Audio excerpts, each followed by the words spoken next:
I am. But yeah, all of us are. All of us All are. of us And then, literally. yeah, so what's really funny, right, is at the beginning of the week, I messaged you. I was just looking at our messages, Yeah. and I was saying, look, can I just do like a political podcast where I ask you, because you're, you know, a very vocal Tory conservative member. I don't know how to. I'm not a member of the party, which is really weird. I find it interesting that I get put in that box, but I think I've just accepted it.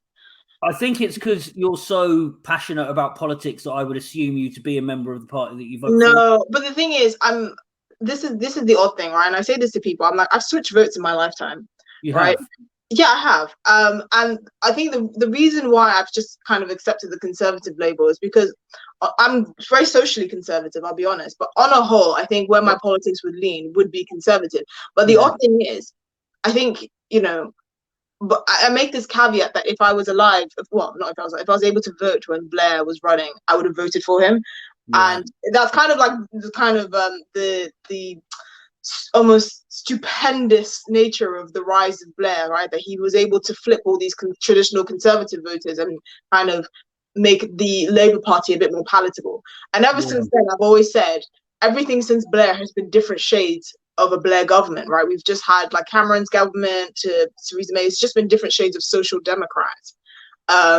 So, you know, I accept the conservative label because I think in general that's where my politics leans.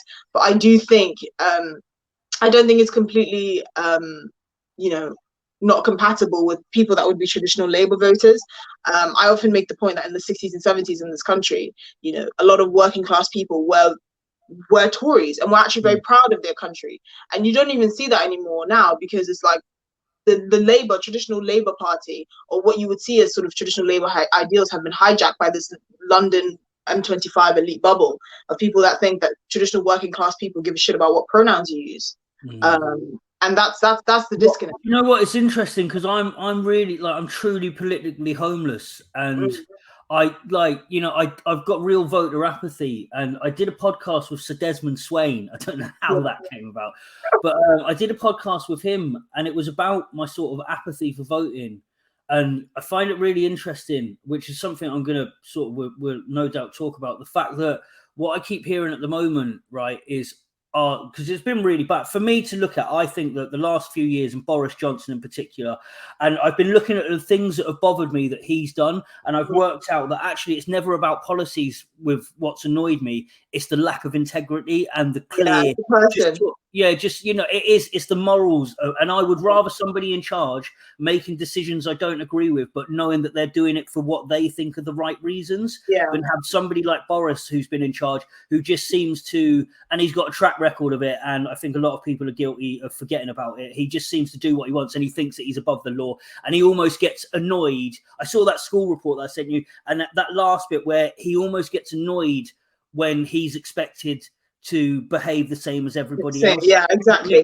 But when I look down the list, and we'll go through some of the stuff that's annoyed me, when I look down, it's all about, like, it seems to be a lack of integrity that really bugs me. But what I was going to say is that I keep hearing, oh, it would be worse under a Labour government, right? And I think, well, I don't understand how people can come out with that. What's interesting, though, is people say this isn't actually a Tory government, right? And it's very confusing, isn't it?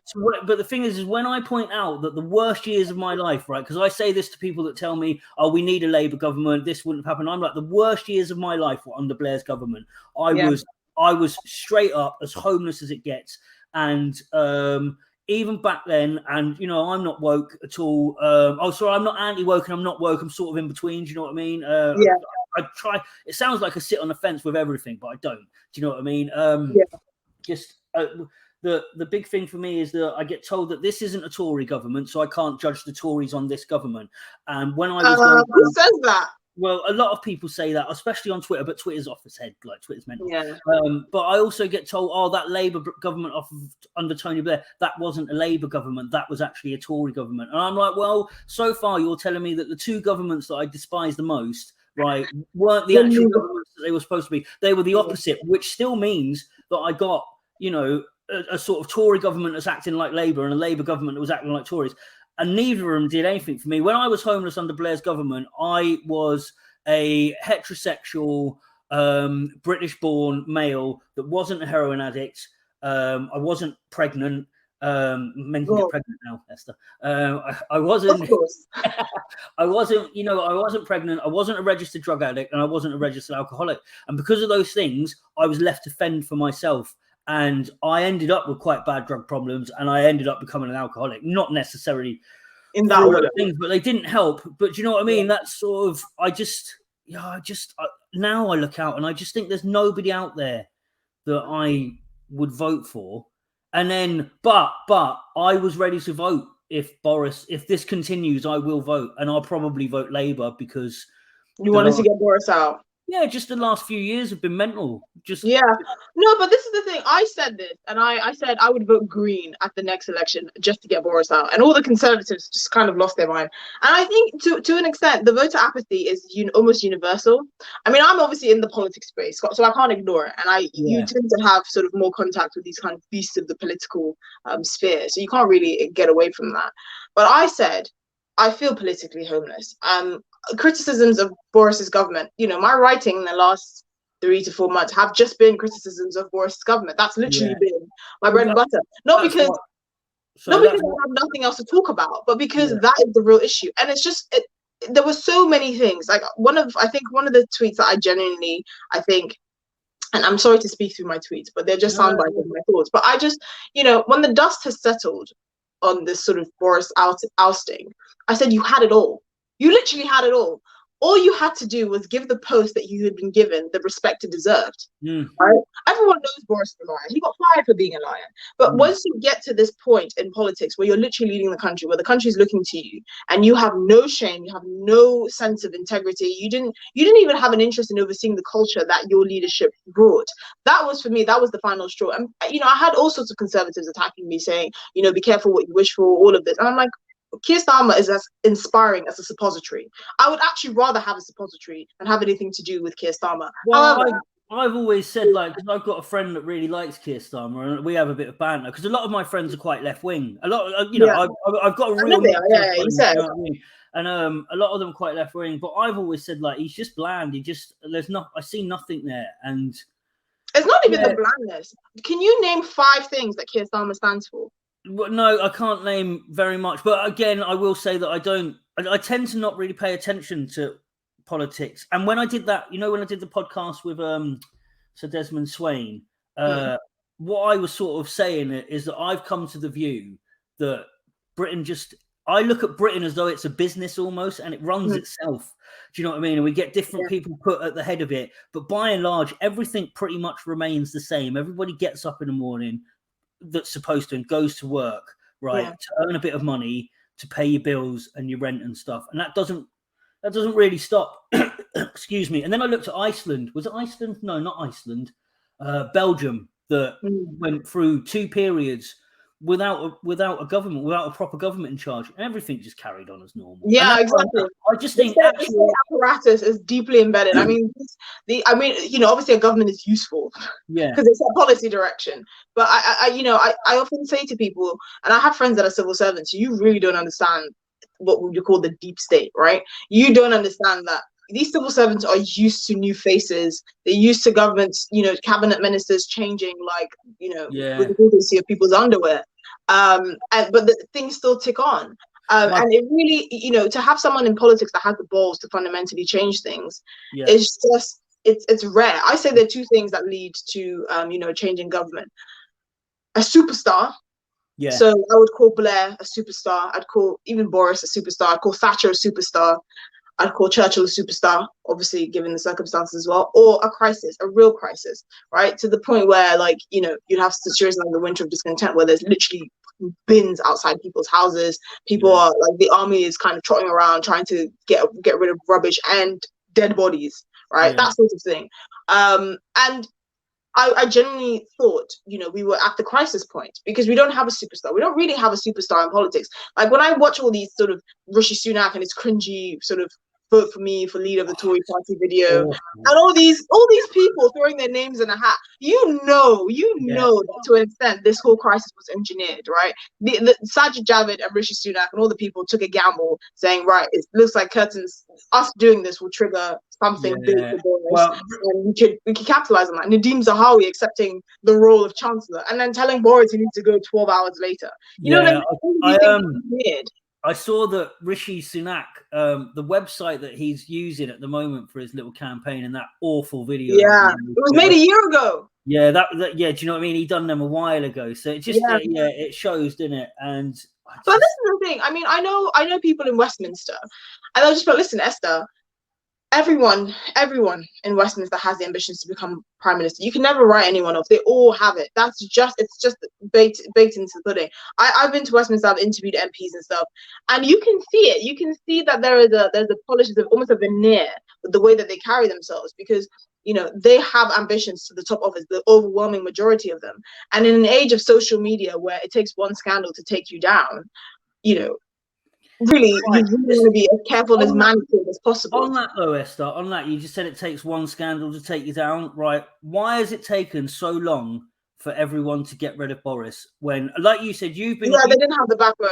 I was saying this actually. I was saying this because the thing is, everyone knew when Boris came into the office. Like, Conservatives never denied this. We knew his reputation. We knew his scandal, right? For someone like Rishi Sunak, for one of the reasons why I say I'm not backing Rishi is because he is the guy that's like, oh, I'll bring the country back on track. I'm like, mate, you oversaw the highest tax rises since World War II. How are we supposed to trust you? And then they're like, oh, he didn't really want to. That was Boris's agenda, because if you want to increase public spending, you need to put up taxes. And I'm like, then if you fundamentally disagreed with that at the point where you did increase taxes, you should have resigned. That I would have had more respect for you, because Sajid Javid fundamentally disagreed with the government last year and resigned.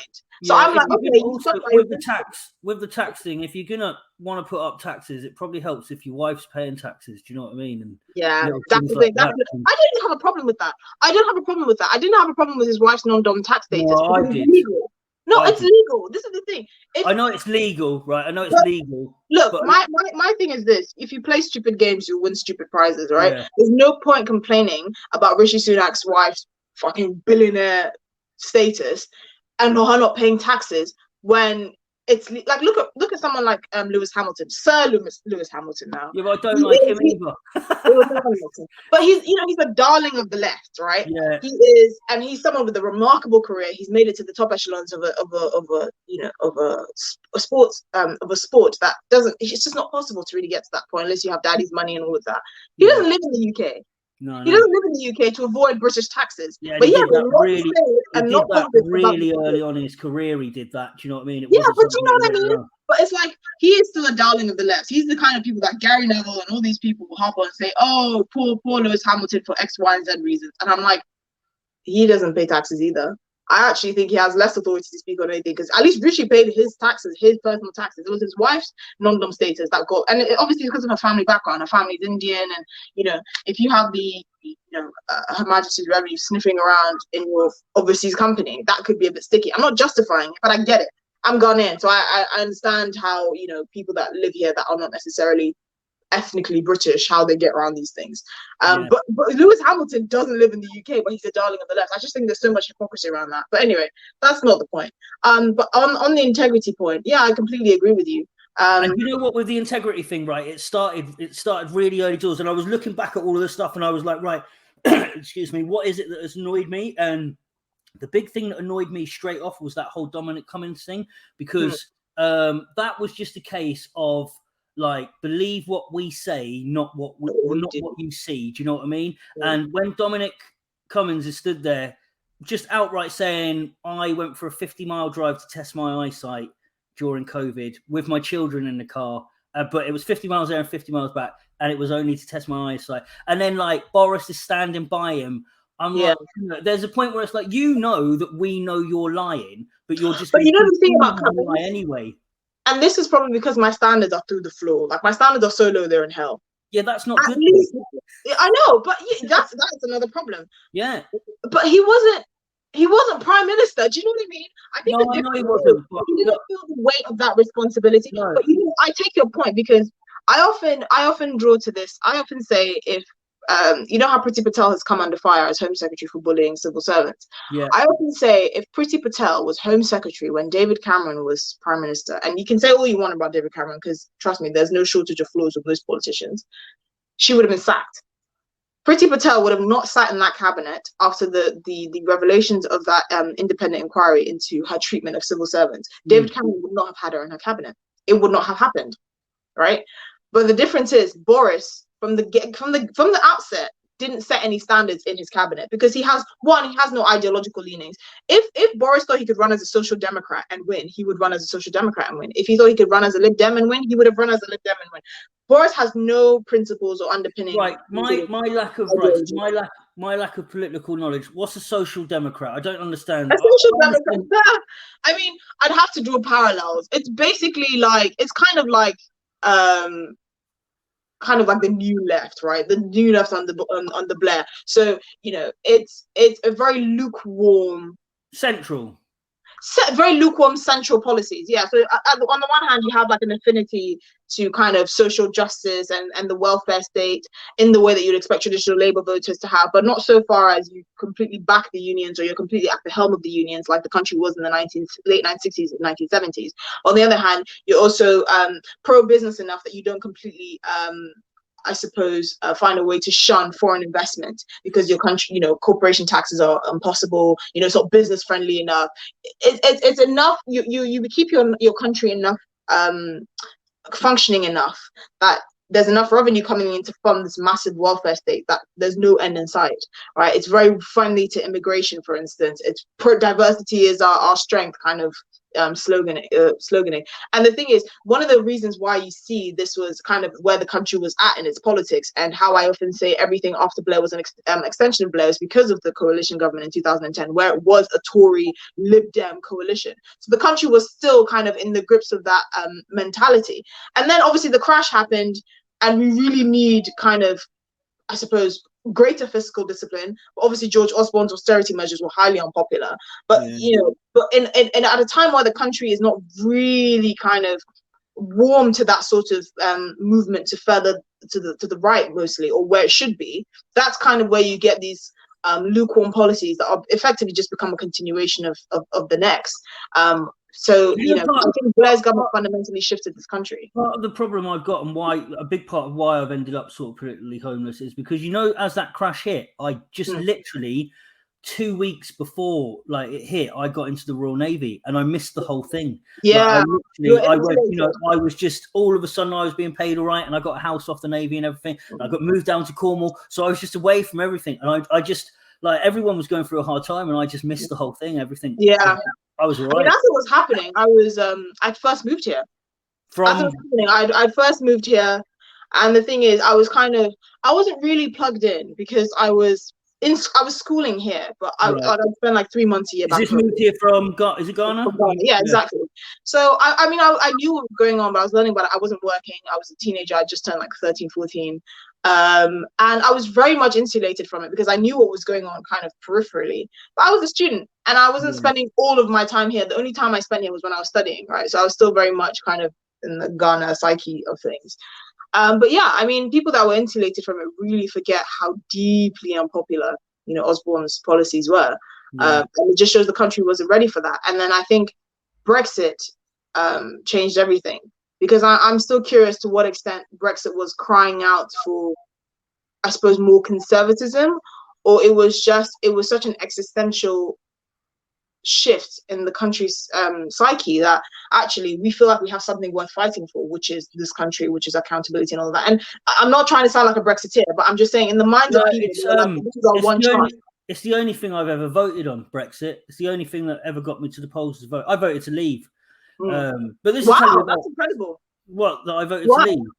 Why did I vote to leave? Do you know what? I've thought about this since, right? And at the time, I would come out with all these sort of long-winded answers that you saw. People were just regurgitating the reasons why they voted for either side. And actually, when I look back, the truth is somebody came along and asked me a question and went, would you rather be in the European Union or would you rather be out of it? And I went, out. Do you know what I mean? And that's pretty much top and bottom of it. It was just, if I'm being honest, probably nationalistic reasons. Do you know what I mean? But this is the thing. It's bit of instincts, because you said you weren't even tuned into politics there. Nah, So that's I'm what a I bit of mean. a That's little an Englander. existential shift.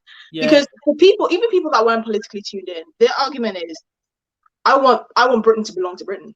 Right? Pretty And much. that's literally it. And that's all they know. Like when you come from a country that's obviously, the UK was always quite separate from Europe anyway, obviously. Yeah.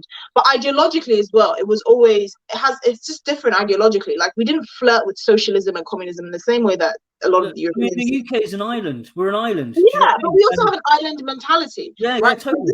This is a country that still conquered over 2/3 of the world, right? Yeah. So I think, and that's instinctive, and people don't realize how much that's embedded in sort of the British psyche. And so for people that, when people say, oh, most people that voted for Brexit didn't know enough about it, they didn't know enough about the EU and the benefits to leaving the EU. I'm like, look, at the end of the day, I think, and this is one thing I give to Britons as well, they were like, keep calm and carry on. That's a very British attitude. It's like, we've taken this decision, we're just going to keep it on. I was saying with a few of my friends that were melting down on the day that the vote came out and it had been decided that we were going to leave. I always said, like, if I'd lost that vote, I wouldn't have been bothered. Do you know what I mean? Yeah. I said that I don't think that Brexit's going to make any real difference to my life. And I keep getting told that it has made a difference to my life, but it didn't feel like it has. So I'm like, well, I mean, has Brexit even been done? I don't know. I can't work it out. I mean, it has, but the thing is now we're kind of spending a lot of money trying to get the bureaucracies in place. And what people often forget, and I've had this conversation with people as well, they're like, oh, eventually we might rejoin the EU if, we see Brexit doesn't work. And I'm like, okay, that's an argument I'm, I suppose, willing to entertain. But the point is, the EU itself is undergoing changes and it's evolving. The same, like people say we voted to join the common market, not this sort of European polity that we don't recognize. But it's in and of itself is also changing. And I often tell people that our Remainers and wanted to remain in the EU to just have a look and to just understand and to learn more about sort of the origins of the EU, how it's evolved, what it's come to now. There are loads of sort of academic pieces on it, but learn more about what you're saying you want us to have been part of, because then you'll understand where the fundamental shift happened with the British public. Because for a lot of people that voted, because remember, we rejected to join the common market twice, right? Yeah. So for a lot of people, that the generation that were finally convinced to join the common market, and even Margaret Thatcher, who ended up being a huge, basically effectively Brexiteer later on, even though she was pro the European market beforehand, it just made sense. It's a common market, you can trade, you have this open market where you can sell your goods, and this is a country that was on its knees in the 1970s economically, right? It just made sense. But now it's like, why is the EU telling me to tax tampons, right? Why is the EU telling me to set my VAT at a certain rate? Why is this common market now encroaching on various parts of my life that I didn't even think was possible? And they might not have understood the ins and outs of it, but you get that argument. And I just didn't understand why these people were being vilified in the way that they were. So I just think people that on either side, Brexit or Remain, whatever side you're on, just learn more about the institution that people chose to remain in or leave in, and try and understand where the psyche of the public was at the time. I often say the same thing about American politics when we talk about, like, abortion, gun laws and stuff like that. You need to get into the mind of the people that are living there. It's enough for us to say sexy slogans like, oh, Americans are so backwards, or the Supreme Court is pointless, or just throwing out these lines. But I'm like, understand where you are talking about. Yeah, I speak to a lot of Americans. I speak to a lot of Americans on my Facebook. I've got some people that have been on there for years as well. And like with the gun laws, I've come to the conclusion that it's pointless us talking to them about exactly. It's pointless. They don't, it isn't, and we genuinely don't know. And also the other thing is, like, I'm against guns. I think that it's great that we haven't got guns in this country. Yeah. If guns got legalized tomorrow in the UK, I would go and buy one instantly. Yeah, so, because everyone will have a gun, and I'd be like, I'm not walking around without a gun. It's my family. I often say this, and I mean, obviously this is a bit of a tangent, but I'll tell people they do not understand Americans. They don't understand America. Like, you're telling people that have just been locked down by their local governments for the last year and a half. They've been sent checks by the government to not work, right? Inflation is through the roof. They're wondering how they're going to feed their family. You're telling these people that a government that has the power to tell them to stay home, that they should give up their guns, when the Constitution says you have a gun to protect yourself from the powers of the government. Yeah. Do you know what I mean? And when you make that argument, suddenly everything makes sense, because what you think the reason they have guns for is completely different from the reasons why they have guns. And I say it's the same thing with the Roe v. Wade case being overturned. I do not care where you stand on abortion, right? Some people might say I'm too pro-life on abortion. Some people might say I'm actually not pro-choice enough, right? Because my view on abortion, especially abortion policy, You're is pro-life, more. yeah, aren't you pro? I don't know. I can't. Yeah, I'm pro-choice. I have caveats. I'm not. I have caveats to I think what the limits on abortion should be. But anyway, but that's inconsequential. My views on abortion are not important. What the Roe v. Wade case was about the Constitution, whether that is a guaranteed right in the Constitution. And it obviously isn't, because the word isn't even mentioned in there. And two, also, the actual damage that 50 years of this being a federally regulated issue, right? The federal government from the top is telling local states who have local populations with local beliefs and local ideals that they must regulate on this issue in a certain way. That's undemocratic. And what I tell people is, democracy is heightened when you have local populations voting on local issues that matter to them. So now that this is being reversed back to the states, you actually keep the integrity of America's democracy, because you keep the integrity of these states and state decisions. It's like when it's like the London Metropolitan Police running, Durham or Newcastle Police, right? Yeah. And you have no say, you have no vote in it. It all comes from the powers that be in Westminster. That was the ideology behind devolution. You know what? Away from the police, a big complaint of the rest of the country is that a lot of the country is run by London, and we're like, I know firsthand. I'm from London. Well, I'm from Slough, and then I grew up in London, and now I live in the northeast of England. They're two completely different places. The culture's different. Do you know what I mean? The culture in Newcastle is completely different from the culture in London. So I understand why. I understand. Do you know what I mean? So the people that don't understand, so the people that are happy, especially in the UK, right? People that are happy about Roe v. Wade and all this case, I'm like, yeah, but you supported devolution. Most people support devolution. Most people think Northern Ireland should be run by the Northern Irish, right? The Welsh should be run by the Welsh. Scotland should be run by the Scots. England should be run by the English. Most people understand the case for devolving powers and giving more powers to local assemblies, right? But they don't understand it in the case of the US. One, because they don't understand the history, but because these are such sort of, I don't know, like infuriating topics that they just kind of blurt out what they think on the issue. I'm like, what you think of the issue doesn't matter. Americans don't care what the British think about gun laws or abortion laws. They just don't care. They shouldn't have to. We don't vote there. We don't pay their taxes. No, yeah, I don't care about American politics, to be honest. Like, when Trump was in charge, I mean, I thought Trump was mental, and I think Biden is incapable of finishing a sentence and just way too. Like I pointed out, it's nothing personal. I just think he's too old for the job. Like if I walked into work, nothing personal. But the thing is, America's political class are literally corpses. Nancy Pelosi, Joe Biden, all the lot of them, they're just old people. Yeah, let's look. America, I just find America. I could have gone there actually with the Navy, but I decided not to. I'd maybe like to go. I look at it and think that it's not a place that I'd like to live. But even though I'm half Indian, I'm a proper little England to me. I think the UK is probably the greatest country on earth. Like I don't even like holidaying abroad anymore because I've seen a lot of. Anyway, off of all of that, right? So back to. But it's funny that you say that, because you're traditionally left-wing voter, but you just said you think Britain is the greatest country on earth. That was the attitude of many sort of left-wing voters in the 60s and 70s. Now it's fashionable to hate your country, and I'm like, look, I come from a country where even running water is not guaranteed. I've been around. I've seen a lot of the world. Do you know what I mean? And most people haven't. People that haven't, they don't understand how decent this country is. Like, there's some real dodgy places out there, and you wouldn't want to be living in them. Even countries that you think look nice for tourism, behind that tourism scene, it's a lot worse than it is here. This is one of the best countries in the world to grow up in. Do you know what Absolutely. I mean? I agree. This is the thing. I tell people they're very ungrateful. They're very ungrateful. But I think it's the sort of values, the traditional British values, etc., that you pick up not from schools or anything, you pick it up from each other. And the last few years, like I was looking through this, like with Boris, is it as bad as what I think it's been? Like Boris, it's been as bad as what I think he's been. What do you think? Like, just like what I was saying, it's just a lack of integrity. So I was looking for. It is bad. I think it's even. I would even go further and say it's worse, because I mean, it just. This is a man without integrity that has no direction as well. So not only does our politics suffer, but the country suffers.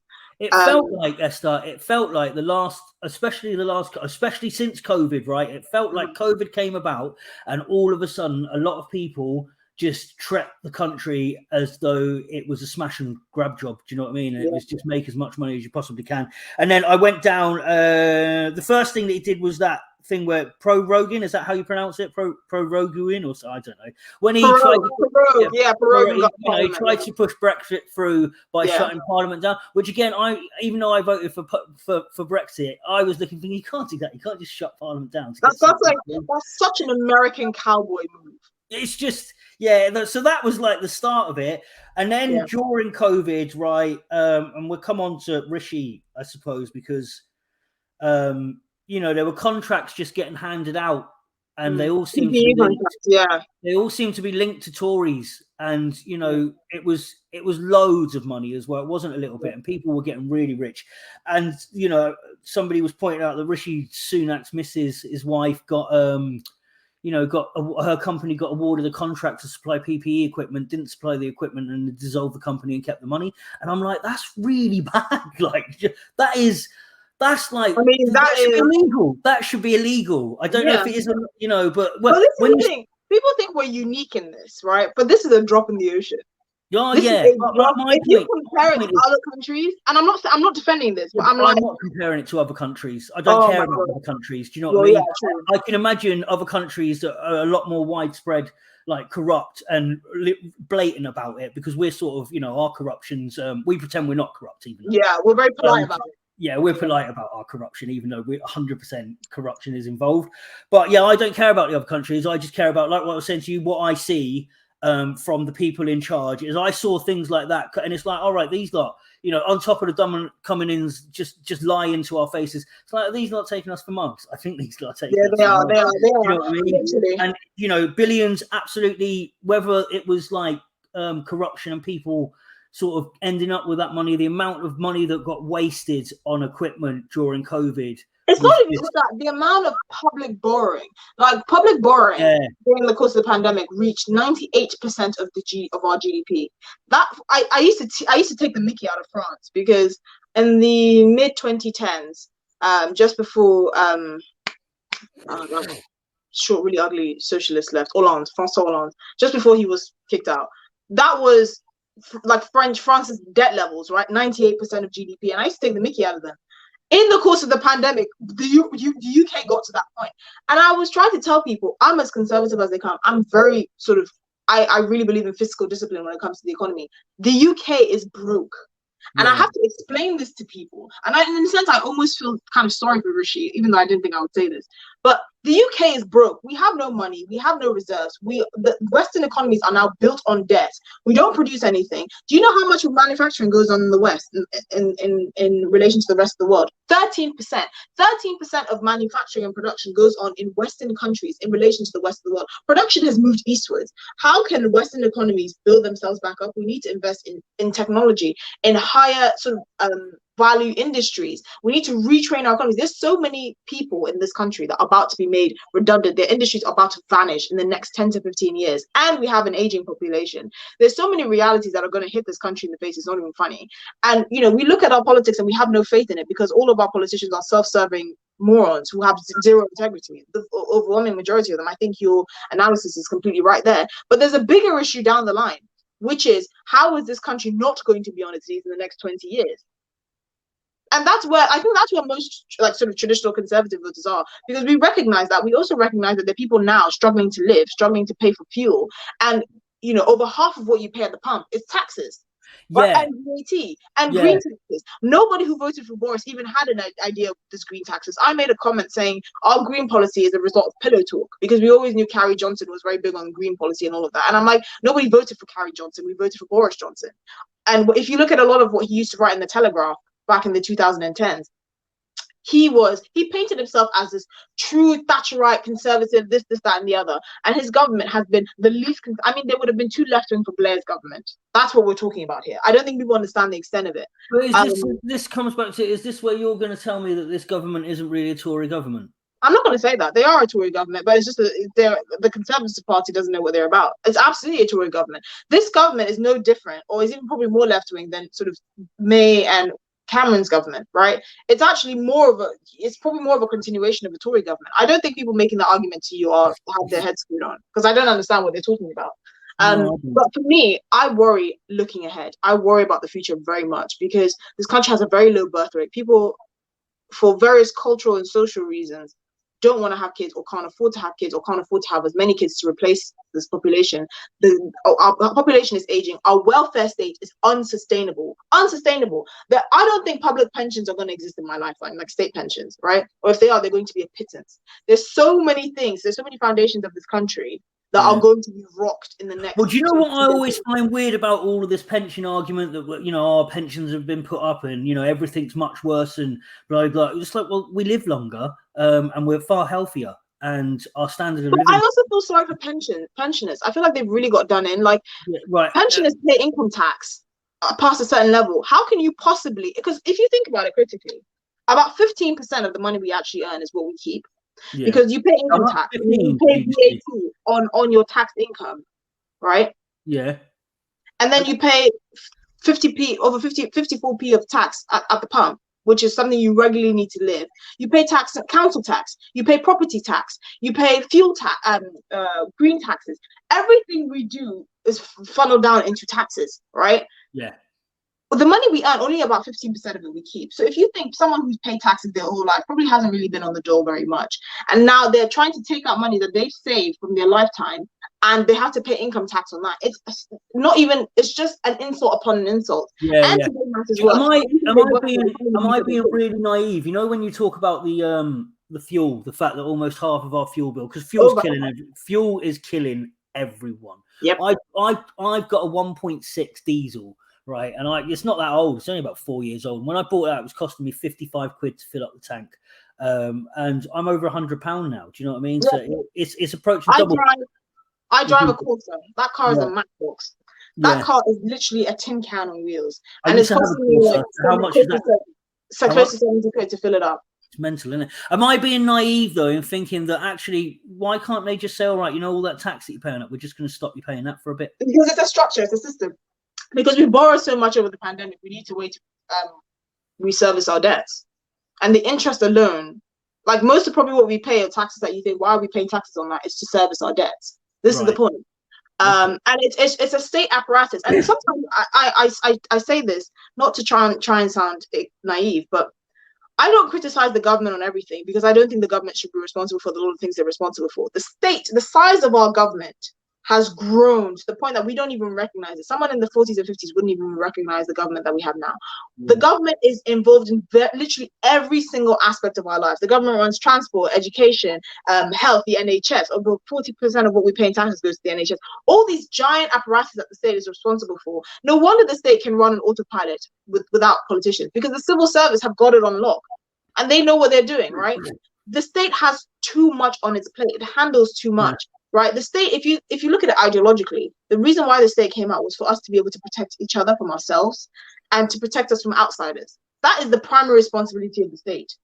Law and order, justice. Protect us from outside invaders. It's interesting. When I say that I'm politically homeless and I look at the different parties, and when I did the thing, I keep bringing him up, but when I did the one with Sir Desmond Swayne, I only bring him up because he's as Tory as you can get. And I ended up with him. And he got really like posh flustered when I was asking him to sort his camera out, and you can't see his face on it or anything, because I just thought, let him crack on. But he was saying that sort of conservative values are less government and letting people sort things out themselves. So I think actually that's something I'm big on. So like with the sort of stuff that I do, you know, with the fact that I'm going to be working in the homeless sector and the fact that I'm doing stuff with young offenders and everything, I'm very big on that. Actually, I think that when I see a lot of people moaning about the problems in society, go and do something about it. Don't rely on government. I often make this point, and I love the fact that you're working in the homeless sector now, because I often say that people, I'm Ghanaian, right? So I usually take sort of culturally, that's kind of the way I look at things, because I want people to understand the difference, and I want people to understand how good they've got it. I didn't really see very many homeless people growing up when I was in Ghana.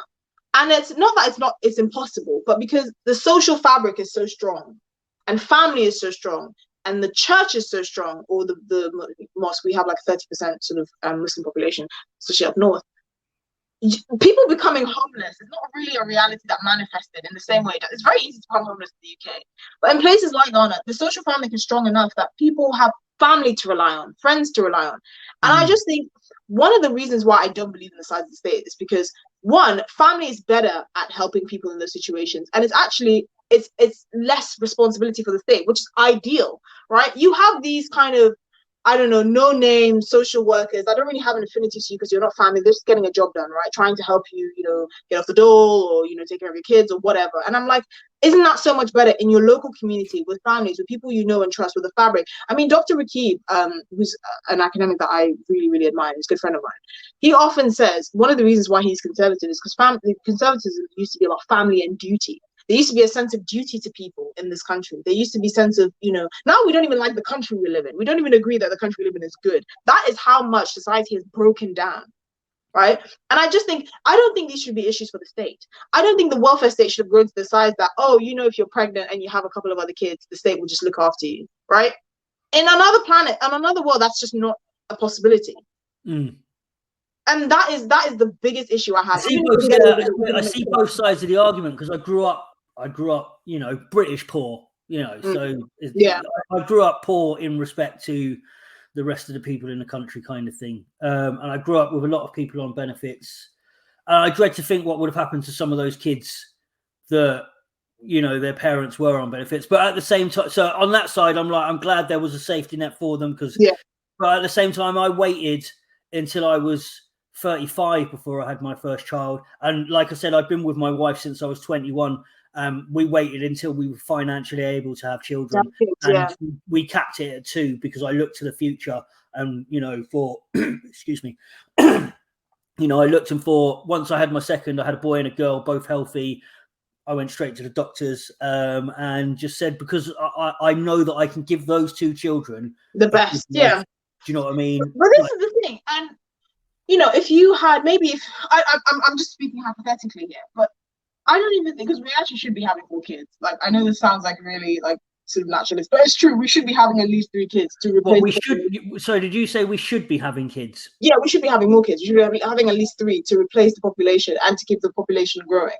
But that's a story for another day. But I completely get that. The families, because I know people that have sort of kind of lived on benefits their whole life, and I just thought, if there was a proper social fabric, if there was a proper safety net, if people were connected in ways that were actually meaningful to them, so if they knew they can rely on their local community, their churches, their families for support, one, it will take the burden off the state, but actually it reinforces the country, it reinforces your local communities. It's actually better for society as a whole because you have those deep social ties. I agree. It's a double win. And this is what people don't understand. And I tell people, look at the mortgage thing, right? Every young person. Look at who? Mortgage. Right? But I haven't got one. Every young person I know says, I can't get a mortgage. Yeah. House prices are unaffordable, blah, blah, blah. They're 10 times my salary. It's just impossible. And I completely get that. The solution to that? Get married. You reckon? Team up. The number of households in this country have actually declined. I'm like, there are lots of single people looking for flats and houses. You need to couple up, combine your income, make it work, have kids. That's how you get out of this trap, and that's how people actually can get on the property line. It's not as easy as that. It's the best. I've already spoke to you anyway, and is it Russell Quirk, your friend Russell? Yeah. Quirk, I see you do a podcast with him. He's a housing expert, isn't he? Yeah. So I'd like to speak to him at one point, because I've got social housing, and before that I've always rented. I've never had any desire whatsoever to buy a house, like none Me neither. I've just, and even I've landed right on my feet, because where I was coming out of the forces, I went to the top of the list for social housing, which actually, we'll get deeper into that. I'm like, well, yeah, I deserve to go to the top of that list, because I've just, do you know what I mean? And I've worked hard for it. But I've got, social housing in a nice area that I can pass it down once, do you know what I mean? And then my children can buy it if they want. I've got no desire whatsoever to lumber myself with a mortgage, and if my boiler breaks, somebody else can come around and fix it, because I'm not doing it. Do you know what I mean? So that's a deeper conversation. Back to the chaos of the last few years, and what I'm trying to work out is, do I bother voting right in a couple of years? By the way, I have 5 more minutes. You have 5 more minutes. All right. Well, look, we'll I had a lot of things that I was going to bring up, but I don't need to, because all the things that Boris has done over the last few years. Oh yeah. You know, like ordering MPs to rip up the ethics rules and block a suspension of somebody that had done something wrong. Donor secrecy is standard. Russian money, all the Russian money that's flooded the Conservatives. All the Russian money came in. Little things that make me laugh, where it makes people look stupid. Him and Rishi Sunak, remember when they said that they were part of a pilot scheme, so they didn't have to test themselves for COVID. Yeah. So, you know, and then they had to go back on that because there was no pilot scheme and they were just making it up. Matt Hancock, the right to protest being taken away, all sorts. We will quickly get on. Here's my problem. Some of the people that are being mentioned as the new leader of the Tory party, Rishi Sunak, obviously he is as politician as it gets, straight out with a stupid video. It's awful to watch. Absolutely horrendous to watch. I know. I see a lot of the comments saying the same thing. He's just another person with more money than he could spend, who hasn't got a clue how the real world lives. So do we want him in charge? Sajid Javid, I don't know what your thoughts are on him becoming the Tory. I don't like him. I think he's an all right. You know, I might not agree with him. All right. He comes across well. His is more character than policy. I think his biggest struggle is he's not as much of a. He can't hold his own as much as other people. He's not as much of a beast. The reason why I've kind of, barring her endorsement of the woke bullshit and the trans crap, I have deep issues with. I think Penny Mordaunt, in terms of optics, she's the best. Optics-wise. She's a bit more pronounced optics. Penny Mordaunt. Oh, right, yeah, I've got her name down. I've never heard of her, so I've got a question name next to her. Yeah, she was in the Navy. Right. She was former defense secretary, and now she's trade secretary. She doesn't have the Where's she based? What's her constituency? I think it's Portsmouth North. I do know who she is. Sorry, I do know who she is. Yeah, because she has a book which I would recommend as well. I need to get that as well. But yeah, so she's not as close to Boris, which is actually in her favor. She was never really seen as a Boris crony like Nadine Dorries. No. She has a military background, which is always good, because in terms of integrity and discipline, I agree. Anyone with that sort of background will be a lot better suited, even better than Keir Starmer, who's like a lawyer, right? Yeah, I think that's why it doesn't escape my attention that I've just spent 13 years in the forces, and when I come out, the things that bother me are all about a lack of integrity. It's not actually the policies, because I'm never going to agree with all of the policies of either side. Do you know what I mean? But if I'm going to have somebody in making decisions, some of which I don't agree with, at least have a little bit of flipping integrity. So at least let me respect you as a human being. A good profile in terms of like sort of the discipline for military. She actually likes Britain, which I can't believe I'm saying this. But Ben Wallace is another name. Ben Wallace has a military background, but the thing is, again, the optics of one is good because he's just another like stuffy old white man, I guess, in the view of the public. Penny's a woman, and I think if the Tories elect a third woman, Labour's head will explode. Right, because they go on about diversity and stuff like that, and they still haven't managed to elect a female leader. Penny also is. I have to ask, what's wrong with white men now? I don't care. I don't have a problem with it. It blows my mind that straight white men are like a negative talking point. I'm like, that's half of the British population. I spoke to you about it, and at some point I am going to sit down and do a proper podcast on that, because weirdly, even though I'm clearly Asian looking, I grew up with a single white mum in a really poor white area. All my family are white. My demographic is a lower class white male, and I was treated as such growing up. I was expelled from school because my grades weren't good. You know, like I said, when I was homeless, I was left to fend for myself because of the fact that I was born here, and I didn't tick any of the boxes at that point. I tick boxes now in my later age because of my sort of criminal. It's weird. But a few other names. What I was saying about Ben as well, and also I think one of the things, just finally to Penny's credit, is she is a lot better in the hot box. So one of the things you want from a prime minister is someone that can hold their own when they're being grilled at PMQs. Ben Wallace doesn't have that history. I don't think Nadeem Zahawi has that history. But I will say, I don't think Priti Patel should run. But one thing I have been impressed by, Priti and Penny are very good at PMQs. You can't get them flustered when you grill them. They're very calm and collected. They're very good public speakers. And I think we need that, right? One of the things with Boris, Teflon Boris, is he doesn't get flustered. He just does that whole buffling. But it worked. Right, because there was an element where you can still see he was in control and he wasn't getting flustered. Flustered is what I call that. It's posh flustered. Yeah, posh flustered. It's what Sir Desmond Swain. Sir Des Swain got really flustered with me before we started filming because his camera wouldn't work, and then I saw him do the part where he just went, "Oh, it's not well," and I was like, "All right, just crack on, mate. We don't need to see you." Do you know what I mean? So, and Pretty Patel, you know, I've just wrote "nah" next to her. No, yeah, I've written "nah." She's not for me. You know what's going to happen? I'll leave it on this. What damage has been done to all of the politicians that over the last couple of years have done nothing but back Boris and just basically let him do what he wants and just brush it off. They just brushed things off as though they're not a big deal. Not as much, because I think Labour, not as much as you think, because Labour is the gift that keeps on giving. And politics, everything in politics, you have to remember is a comparison game, right? Politics is really fundamentally Labour's the gift that keeps on giving because you're not a fan of Labour. For me, like, well, I wouldn't just I'm not a fan of Labour. I like Labour to be good. I've said this before. I've switched votes in my lifetime. I like when Keir Starmer was clear at that Durham thing. I was sad because I was like, no, this would have been a chance for the Labour Party to reinvent itself. I think for the best of the country, we need better caliber politicians. I don't have allegiance to politicians. I have allegiance to this country. I want to see a better country. I want to see a country with politicians I don't want to throw up when I look at them. Right, I think the Labour Party should be better, and so should the Conservative Party. But unfortunately, because standards are so low, I don't think there's been that much damage that has been done to people that back Boris. I mean, other than Nadine Dorries, who'll probably never see a cabinet role again in her life. I think. Do you know what? I think a lot of damage has been done. I don't think that much. You'd be so surprised. I don't think that much. Listen, the thing is that you know this from the polls, right? Because even though Labour is leading in the polls, they're not leading as much as they should. And the reason for that is because people are like, yeah, Boris is a cunt. But I do not like. I would never leave my house to go vote for Keir Starmer. Right? They wouldn't. They just wouldn't. And Angela Rayner, with all due respect, is a classless.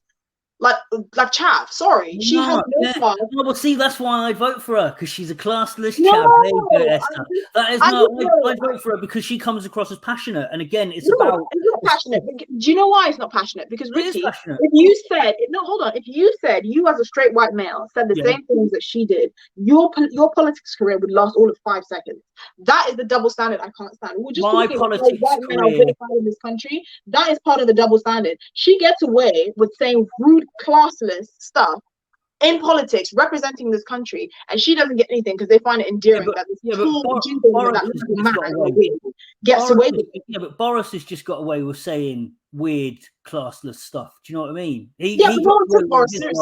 No one ever took Boris seriously. Boris's political career since 2015 has been sheer luck and being in the right place at the right time. I swear to God, everyone remembers Boris when he was the mayor of London. Everyone remembers. Everyone remembers when he was writing for the Telegraph. Everyone remembers Boris's reputation. He rode on that. That was his raison d'être. He was known for being he was an outsider in the political class of the Tory party. He was always known as an outsider. He was never really taken very seriously. Everything that happened, he didn't even really back Brexit until he saw it was a tenable position that he could ride, and he's been very lucky. He was not an original Brexiteer like, let's say, Nigel Farage or Richard Tyson. I know what you mean. Yeah, do you know what I mean? All the politicians did that. I take Angela. I actually have more respect for Jess Phillips. I have more respect for her because she is a passionate person and she's done a lot of work with women's charities and stuff like that. I actually have a lot of respect for her because she can come out and say, oh, trans women are women, but she's like, you know what? I've actually worked with a lot of women that are getting beaten up by their partners, that are in horrible domestic situations. I can't sit here and pretend like I don't know the difference between a trans woman and a woman. And I respect that about her. I don't have vitriol for people that are politically opposed to me. I just think politics needs to be better for the better of this country. My allegiance is to the country, not to politicians.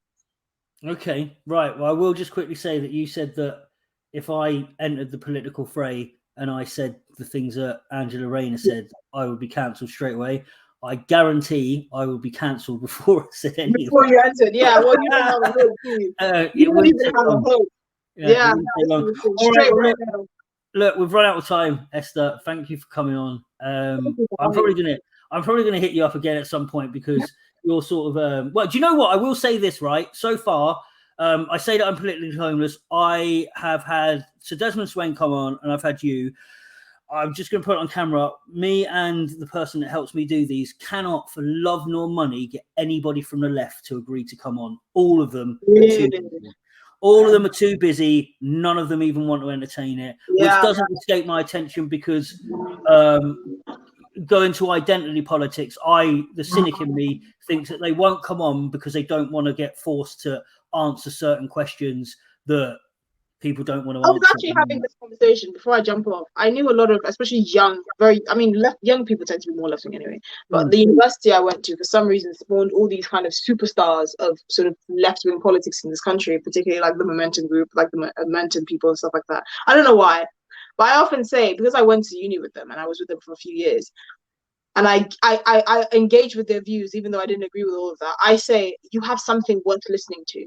You have something that people on my side of the political aisle, traditional conservatives, should hear. Because even though I don't agree with all of your points, it's something worth listening to, and it's something that's worth having in the fray of the discussion that we're having, because it gives people a more holistic view of this country.